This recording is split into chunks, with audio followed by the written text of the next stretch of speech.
ఈ ప్రాంతంలో అమ్మవారి దివ్య రూపం 99 వరకు వెండి కవచంతో దుర్గమ్మ, ప్రస్తుత దుర్గమ్మ రూపం చుట్టూ బంగారు పుణ్యకోటి విమానం సంబంధించినటువంటి వార్తని ఒకటి హైలైట్ చేసుకుంటూ వచ్చారు. ఇకపోతే సాక్షి వచ్చేటప్పటికి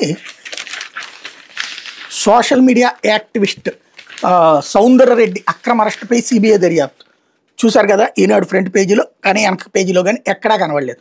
లోపల ఏమన్నా మొక్క కింద రాసి ఉంటుంది. బేసిక్గా ప్రభుత్వాన్ని నిలదీస్తూ హైకోర్టు చాలా సీరియస్ అయ్యి పోలీసుల ఓవర్ యాక్షన్ని తప్పుబడతా ఏకంగా సిబిఐ దర్యాప్తుకు ఆదేశిస్తే, ఇదే జగన్ అయ్యి ఉంటే డిబేట్లు 100 ప్రకటనలు అట్లాగే దాని మీద పత్రికలు నిండుగా రాసుకొచ్చేవాళ్ళు వార్తలు.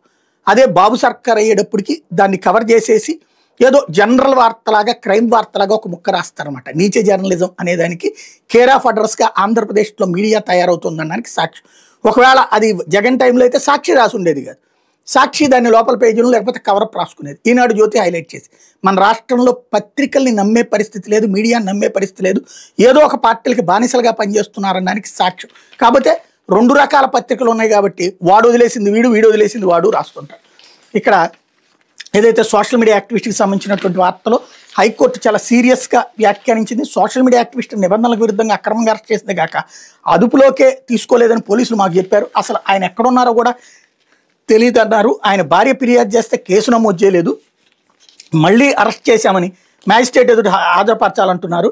ఈ కేసులో అరెస్ట్ చేసిన సమయం పోలీసులు చెప్తున్న విషయాలు పూర్తిగా పరస్పర విరుద్ధంగా ఉన్నాయి, వాస్తవాలకు ఎక్కడా పొంతన కుదరడం లేదు, పోలీసులు తీరు తీవ్ర ఆక్షేపణీయం, అందువల్ల వ్యక్తి స్వేచ్ఛకు విఘాతం కలగకూడదని కేసు లోతుల్లోకి వెళ్తున్నాం, అధికారం 226 కింద ఉన్న అసాధారణ అధికారాన్ని ఉపయోగిస్తున్నాం అంటూ పోలీసులు విశ్వసనీయత మీద మాకు ప్రాథమిక అనుమానాలని వాస్తవాలను పోలీసులు చెప్తున్న దానికి పొంతన కుదరడం అనేది ఏకపక్షంగా పౌరుల వ్యక్తిగత స్వేచ్ఛను హరించడానికి వీల్లేదు, అందుకే మాకున్న అసాధారణ అధికారాన్ని సైతం ఉపయోగిస్తున్నామంటూ అప్పటి వరకు సౌందర్యరెడ్డిని మ్యాజిస్ట్రేట్ ముందు హాజరుపరిచే ప్రక్రియ నిలిపేత సిబిఐ దర్యాప్తుకి ఇచ్చేంత సౌందర్యరెడ్డిని అరెస్ట్ అక్రమం అనేందుకు ప్రాథమిక ఆధారాలను గంజాయి కేసులో సౌందర్యరెడ్డిని ఇరికించారు, తమ చట్టవిరుద్ధ చర్యలను కప్పిపుచ్చుకునేందుకు ఇలా చేశారు, అందుకే మేము ఈ కేసులో జోక్యం చేసుకున్నాం, రిమాండ్ రిపోర్టు రాత్రి 8:30కి అరెస్ట్ చేశామన్నారు, అదే రిపోర్ట్లో 7:30కే మధ్యవర్తుల నివేదిక సిద్ధం చేశామన్నారు. అది ఎలా సాధ్యం? ఆయన సెల్ ఫోన్ తాడేపల్లి వద్ద 6:21 గంటలకు స్విచ్ ఆఫ్ అయినట్టు జియో చెప్పింది, రాత్రి 7 గంటలకు సౌందర్యరెడ్డి భార్య తాడేపల్లి పోలీసులకు ఫిర్యాదు ఇచ్చారు, విచారించాల్సిన వ్యక్తులు రాష్ట్ర పోలీసులు ఉన్నందునే సిబిఐకి అప్పగిస్తున్నామని హైకోర్టు తదుపరి విచారణ 13కి వాయిదా అన్నటువంటి ప్రాథమిక నివేదిక ఆ రోజు ఇవ్వమని చెప్పింది సిబిఐకి.